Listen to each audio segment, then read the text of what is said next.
திரு பெருமாள்மணி, முதல்ல இந்த களம் 8 மாதம் இருக்குது, என்ன வேணால் நடக்கலான்னாலும் விஜய் அதிமுகவை விமர்சிக்காமல் இருந்தார், இப்போ விமர்சிக்கிறார் அப்படின்றது 4 முறை போட்டி அப்படின்றத உறுதி செய்வதற்கான அடையாளமா?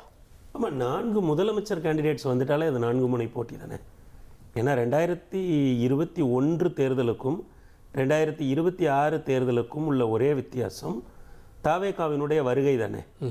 அங்கே 2021 தேர்தலிலேயும் 3 முதலமைச்சர் வேட்பாளர்கள் களத்தில் நின்றார்கள். தமிழ்நாட்டினுடைய 2 பெரிய கட்சிகளான அனைத்து இந்திய அண்ணா திராவிட முன்னேற்றக் கழகத்தின் தலைமையில் ஒரு அணியும், திராவிட முன்னேற்றக் கழகத்தின் தலைமையில் ஒரு அணியும், அண்ணன் சீமான் அவர்களுடைய நாம் தமிழர் கட்சி தனித்தும் போட்டியிட்டது. தமிழகம் முழுவதும் வேட்பாளர்களை போட்டார்கள். ஆக அந்த வகையில் அப்போது மும்முனை போட்டி நிலவியது. இப்போது தாவேகா புதிதாக களத்திற்கு வந்திருக்கிறது.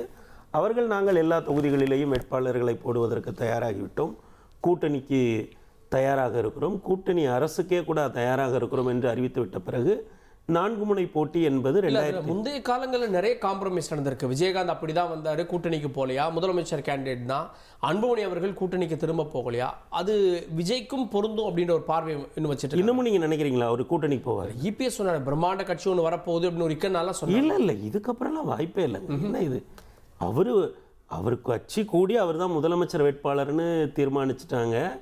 அவர் நிச்சயமாக இதற்கு பிறகு அவர் யாரோடையுமே கூட்டணிக்கு போக வாய்ப்பே இல்லை. நீங்கள் பாஜக அஇஅதிமுக கூட்டணி இந்த அளவுக்கு வலிமை பெற்ற பிறகு பாஜகவை கொள்கை எதிரின்னு அவர் விமர்சித்த பிறகு அந்த கூட்டணிக்கு எப்படி இவர் போவார்? நிச்சயமாக வாய்ப்பே இல்லை. தமிழகம் 4 முனை போட்டிகளை தான் இருக்கிறது.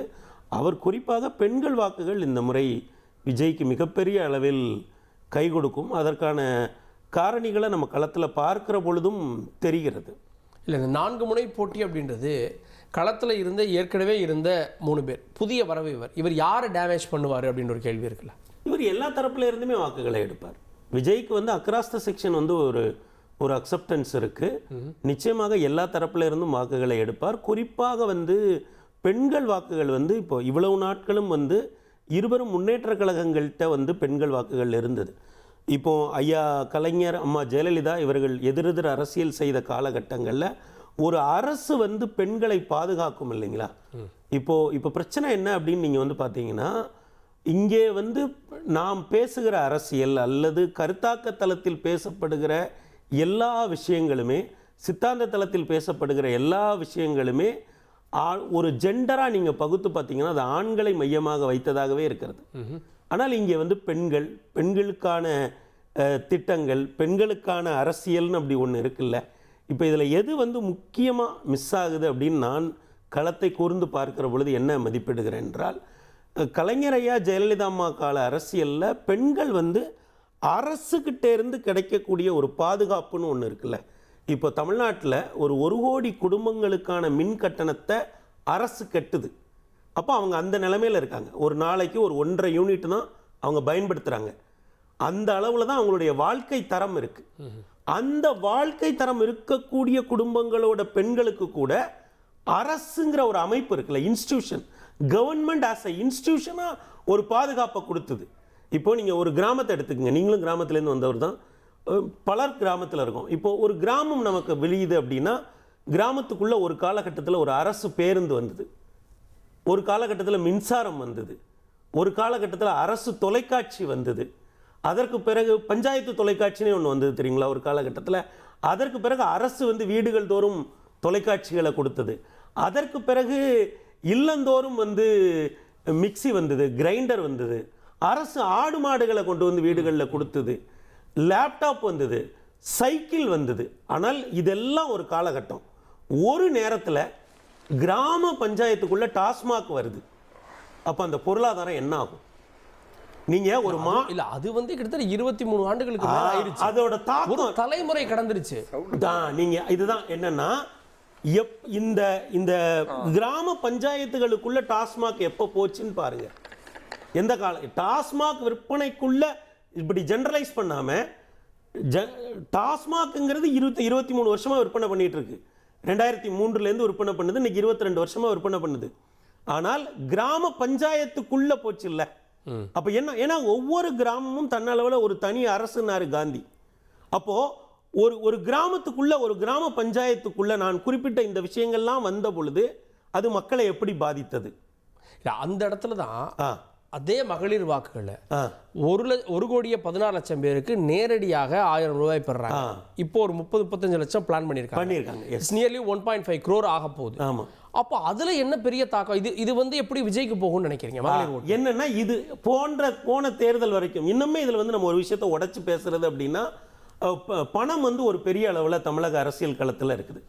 பெரிய பெரிய கட்சிகள் எல்லாருமே வந்து கொடுக்குறாங்க. கேண்டிடேட்ஸ் வந்து அவர்களுடைய சக்திக்கு ஏற்ப பணம் கொடுக்குறாங்க.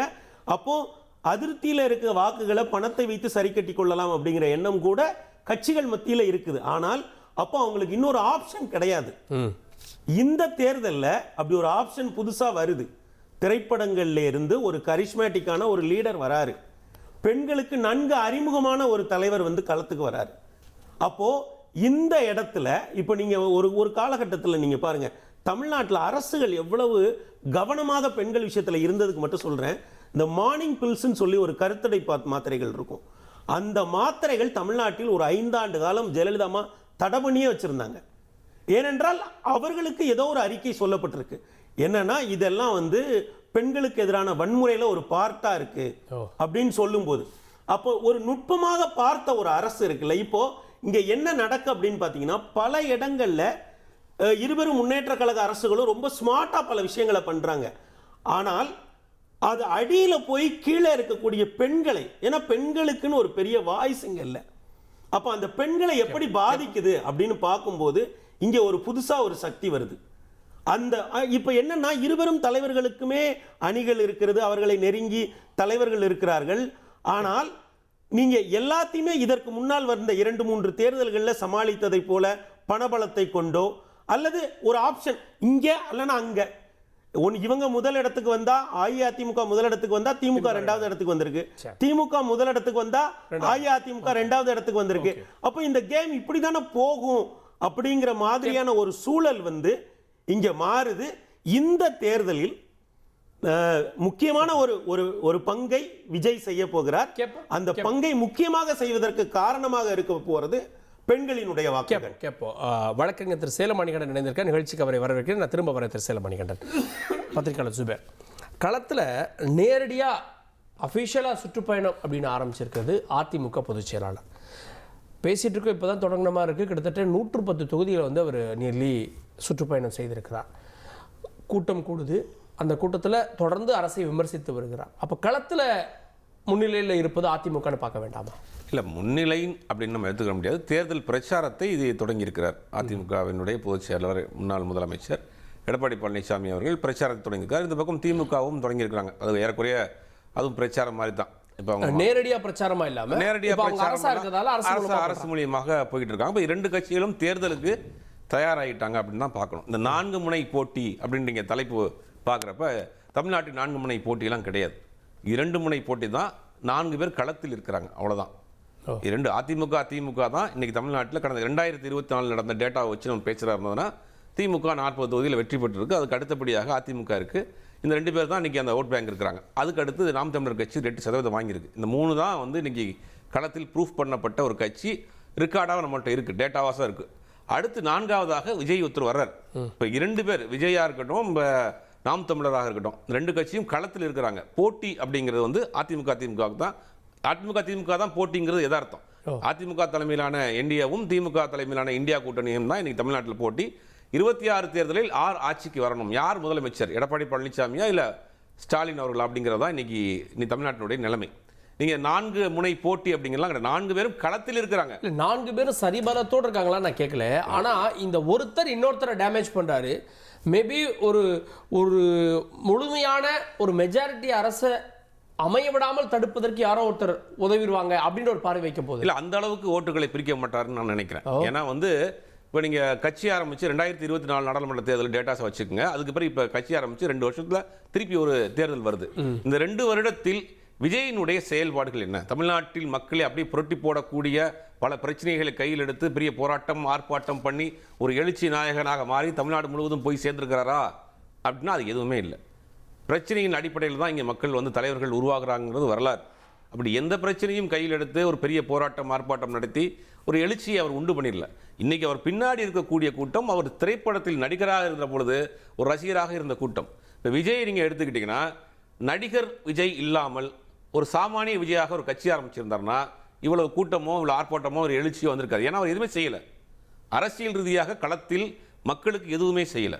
நீங்கள் நடிகர் விஜயாக நடிகர் பின்னாடி இருக்கக்கூடிய ஒரு கூட்டம் இன்னைக்கு திரண்டு நிற்கிது. அவர்கள் வாக்கா மாறுவாங்களா இல்லைங்கிறது ரெண்டாவது பிரச்சனை. காமனாக இருக்கக்கூடிய மக்களுக்கு, தமிழ்நாட்டினுடைய காமன் மக்களுக்கு இவர் என்ன செஞ்சிருக்கிறார், எதை கையில் எடுத்திருக்கார், எந்த பிரச்சனையை பேசியிருக்கிறார், எந்த போராட்ட களத்திற்கு வந்திருக்கிறார். சரி, அதை கூட விடுங்க. கடந்த 50 ஆண்டுகளில் திமுக அதிமுக மாறி மாறி ஆட்சியில் இருந்திருக்கு. இன்னைக்கு இந்தியாவில் பல மாநிலங்களுக்கு முன்னோடி மாநிலமாக தமிழ்நாடு இருக்கு. அது இப்போ ஜிடிபியாக இருக்கட்டும், கல்வி கட்டமைப்பாக இருக்கட்டும், நிறைய சொல்லிக்கிட்டே போகலாம். பெரிய லெவலில் முன்னாடி இருக்கு. இதுக்கெல்லாம் ஆல்டர்னேட்டிவா பெட்டரா ஒரு சாய்ஸ் என்ன இவர் கொண்டு வந்திருக்கிறார் கையில்? இத்தனை கேள்விகள் இருக்கு. நீங்க இதை கொண்டு வந்து இவரை கொண்டு வந்து நீங்க ரெண்டு பேரும் பெட்டரா நான் சொல்றது திமுகவுக்கும் தாவேக்காவுக்கும் தான் போட்டி அப்படின்னு அந்த போட்டியை தனக்கு எதிரானதாக மாற்ற நினைக்கிறாருல. அப்படித்தான் பண்ணுவாங்க. இப்போ நீங்க முதல்ல ஒருத்தர் ஒரு தொழில் ஆரம்பிக்கிறாரு, இல்ல ஒரு ஏதாவது ஒரு கம்பெனிக்கு போறாருன்னா ஜிஎம் ஆகணும்னு தான் ஆசைப்படுவாங்க. எடுத்தோடனே வாட்ச்மேன் ஆகணும்னு ஆசைப்படுவாரு. என்ட்ரியா இருக்காரு ஒரு இடத்துக்குள்ள. அப்ப நீங்க தமிழ்நாட்டில் உச்சத்தில் இருக்கக்கூடிய ஒரு கட்சி கூட தான் எனக்கு போட்டி. அப்பதான் நம்ம அந்த இடத்துக்கு போக முடியும். ஒரு சைக்காலஜிக்கலான ஒரு விஷயம் அது. ஒரு பெரிய இடத்தை நோக்கி நம்ம போறப்ப தான் அதை நோக்கி போக முடியும். கள நிலவரம் என்ன இருக்கு? விஜயின் பின்னாடி இருக்கக்கூடிய கூட்டம் விஜய் ரசிகர்கள் இருக்கிறாங்க. விஜய் நீங்க உதாரணத்துக்கு பெரும்பாலும் சொல்ல வீட்டுக்கு வந்து ஒரு ரசிகர்கள் இருக்காங்க. அதை தாண்டி பெண்களுடைய ஓட்டு பெரிய தாக்கத்தை ஏற்படுத்த போகுது. சரி, பெண்கள் பிரச்சனைக்கு என்னத்தை பேசியிருக்காரு, என்ன போராட்டம் பண்ணியிருக்காரு? பெண்கள் சம்பந்த பிரச்சனைக்கு இந்த கவின் வழக்கு எடுத்துங்க. கவின் வழக்கில் பாதிக்கப்பட்டது கவின் குடும்பத்துக்கு ஏதாவது பேசியிருக்கிறாரா? பெண்கள் எப்படி வராங்க? காதல் பிரச்சனையில் ஒரு பையன் கொலை செய்யப்பட்டிருக்கிறாரு, வெட்டி படுகொலை செய்யப்பட்டிருக்கிறாரு. இதில் பெண்கள் சம்மந்தப்படலையா? இப்போ அதனுடைய நிலைப்பாடு என்ன? ஒன்று சொன்னார் அண்ணன் பெருமாள் மணி அவர்கள் வந்து சாராயம் வந்து இது வரைக்கும் போயிடுச்சு, கிராமம் வரைக்கும் போயிடுச்சு, உள்ளாட்சி வரைக்கும் போயிடுச்சு, பேரூராட்சி வரைக்கும் போயிடுச்சுன்றாரு. சரி, இந்த மது ஒழிப்பு கொள்கையில் தாவேக்காவினுடைய நிலைப்பாடு என்ன? தாவேக்கா நாங்கள் எங்கள் கட்சியில் வரக்கூடிய தொண்டர்கள் யாரும் மது இருந்தக்கூடாது, நாங்கள் ஆட்சிக்கு வந்தால் மது விலக்கு முழுவதுமாக நிறைவேற்றிடுவோம் சொல்ல முடியுமா? என்ன நிலைப்பாடு இருக்கு? இப்போ எதுலையுமே ஒரு தெளிவில்லாத நிலை இல்லாத கட்சின்னு பார்க்க வேணாமா? அது மட்டும் தான் ஒரு கரிஷ்மால ஒரு கரிஷ்மாட்டிக் கட்சி தான் அது, வேற ஒன்றும் கிடையாது. அதில் நீங்கள் விஜய் நடிகர் விஜயை எடுத்து வச்சுட்டு ஒரு அரசியல் கட்சி தாவேக்காவினுடைய விஜயாக நீங்கள் என்ன அளவில் நீங்கள் வைப்பீங்க? தமிழ்நாட்டில் எல்லா அரசியல் கட்சி தலைவர் வச்சுங்க, எல்லா அரசியல் கட்சியும் வச்சுங்க. தாவேக்காவினுடைய தலைவராக நடிகரை கட் பண்ணிட்டு தாவேக்கா தலைவர் விஜயாக தமிழ்நாட்டு அரசியலோடு தமிழ்நாட்டு அரசியல் தலைவரோடு ஒப்பிட்டு பார்க்குற பொழுது அவர் ஜீரோவில் தான் இருப்பார். இன்னொரு விஷயம் சொல்லலாம். இன்னும் இருக்கக்கூடிய அந்த வரக்கூடிய அந்த நண்பா நண்பிகள்லாம் ஒரு கற்பனை பண்ணி பாருங்க. ஒரு சட்டமன்ற உறுப்பினராக உள்ள போனால் சட்டமன்ற கேட்டுக்கெல்லாம் கிரீஸ் தான் தடவணும். அந்த அளவுக்கு தான் அவர் அரசியல் பக்குவப்படுத்தப்படாமல் ராவா இருக்காங்க. அவங்க குறைவா சொல்லல, நான் அவர்களை இவர்கள் அரசியல் படுத்தல, ஒழுங்குபடுத்தல. இந்த நிலைமை தான் இன்னைக்கு அங்க இருக்கு. இதை வைத்துக் கொண்டு ஆட்சி அதிகாரத்தை பிடிச்சிருவோம், சட்டசபையில வந்து சட்டமன்றத்தை கூட்டிடுவோம், அமைச்சரவை அமைச்சிருவோம் அப்படிங்கிறதெல்லாம் பகல் கனவு தான். ஒரு சித்தரிக்கப்பட்ட ஒரு பிம்பத்தை தான் உருவாக்க முயற்சி பண்றாங்க. கேட்போம்.